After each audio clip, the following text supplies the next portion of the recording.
कभी सोचा है कि घर की चार दीवारें भी किसी के स्वास्थ्य की पूरी कहानी लिख सकती हैं? सुनने में अजीब लगेगा, लेकिन हमारी अपनी ऊर्जा और हमारे आसपास के माहौल के बीच ना एक बहुत ही गहरा, एक अदृश्य सा रिश्ता होता है। आज की इस खास चर्चा में हम इसी प्राचीन ज्ञान के पन्ने पलटेंगे। तो चलिए सीधे मुद्दे पर आते हैं। क्या घर का नक्शा या लेआउट सच में हमारी सेहत पर असर डाल सकता है? देखिए, ये कोई मनगढ़ंत कहानी नहीं है, बल्कि इसके पीछे एक बहुत गहरा विज्ञान है।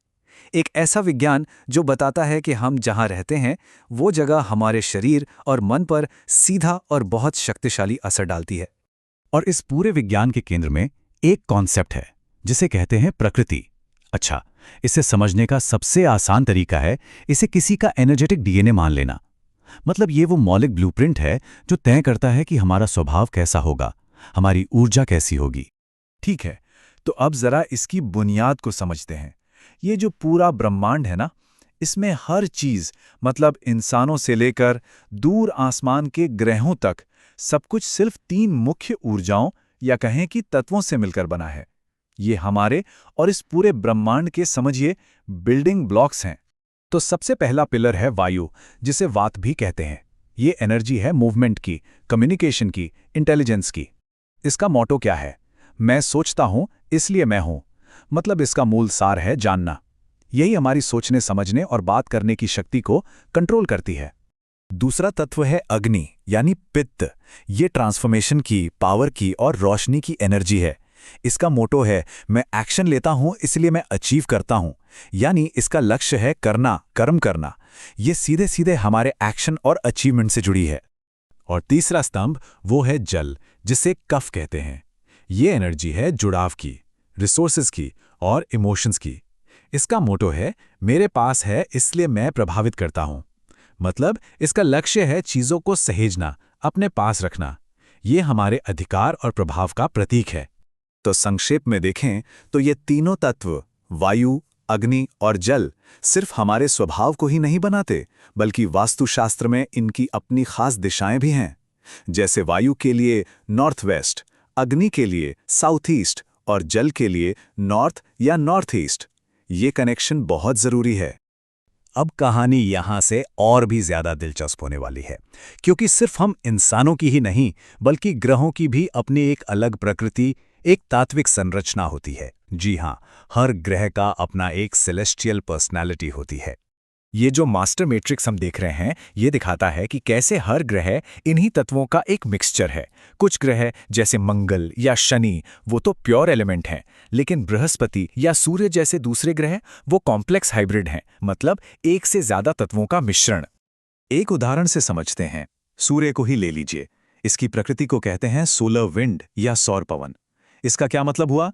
इसका मतलब है कि इसकी प्राइमरी एनर्जी तो आग है, लेकिन उसे हवा का तत्व फ्यूल देता है और भड़काता है। सोचिए, ये कितना तीव्र, शक्तिशाली और कभी न रुकने वाला कॉम्बिनेशन होगा। या फिर बृहस्पति का उदाहरण देखें, जिसे पोषक श्वास या नरिशिंग ब्रेथ कहा गया है। ये हवा के फैलाव को पानी के शांत और समझदार बहाव के साथ जोड़ता है। ये कितना बेहतरीन तरीका है ये समझने का कि कैसे ये तत्व मिलकर एक यूनिक सेलेस्टियल पर्सनालिटी तैयार करते हैं। तो चलिए, अब इस पूरे ज्ञान को अंतरिक्ष से वापस अपनी धरती पर, अपने घरों में लाते हैं और देखते हैं कि यह सब हमारे घर से जुड़ता कैसे है।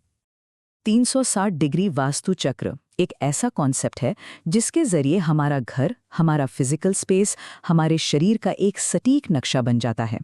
ये सुनकर शायद थोड़ी हैरानी हो, लेकिन घर की छत पर रखी एक पानी की टंकी सिर्फ एक पानी की टंकी नहीं है। वास्तु चक्र के हिसाब से अगर इसकी लोकेशन गलत है तो ये सीधे सीधे शरीर के किसी खास अंग पर असर डाल सकती है।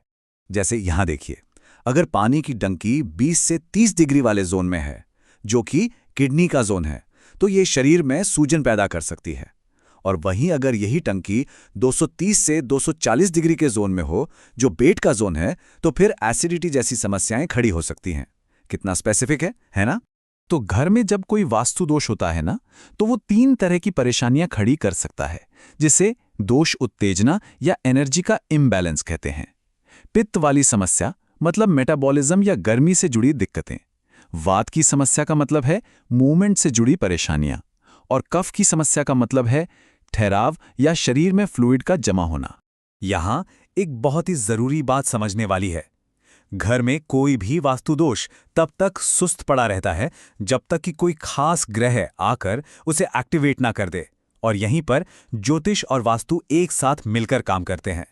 ये एक स्विच की तरह है। ये जो काल पुरुष एनाटॉमी ग्रिड है, ये कमाल की चीज़ है। ये दिखाता है कि कैसे वो कॉस्मिक मैन, हमारा शरीर और हमारे घर का नक्शा, ये सब एक दूसरे से कितने गहरे लेवल पर जुड़े हुए हैं। हर एस्ट्रोलॉजिकल हाउस शरीर के एक हिस्से, एक दिशा को रिप्रेजेंट करता है, और कमाल की बात तो ये है कि उसके इलाज के लिए एक खास मेटल स्ट्रिप भी तय है। तो जब कोई दोष मिल जाता है तो उसे ठीक करने का भी एक बहुत लॉजिकल प्रोसेस है। पहला स्टेप, वास्तु डिफेक्ट को पहचानो। दूसरा स्टेप, उस ज्योतिषीय ट्रिगर को ढूंढो जो उसे एक्टिवेट कर रहा है। और तीसरा स्टेप, तात्विक न्यूट्रलाइजेशन, यानी एलिमेंटल बैलेंसिंग के जरिए उसे ठीक करो। तो अब तक हमने घर और ग्रहों की बात की।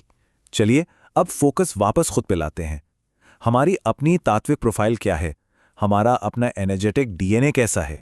आगे हम 6 अलग अलग प्रकृति प्रोफाइल देखने वाले हैं। जरा गौर कीजिएगा कि इनमें से कौन सी प्रोफाइल किसी के अपने नेचुरल स्वभाव से सबसे ज्यादा मेल खाती है। यहाँ 2 प्रोफाइल हैं। एक है द विजनरी, यानी वायु और अग्नि का कॉम्बिनेशन। इनकी सुपर पावर है दूसरों को इंस्पायर करना।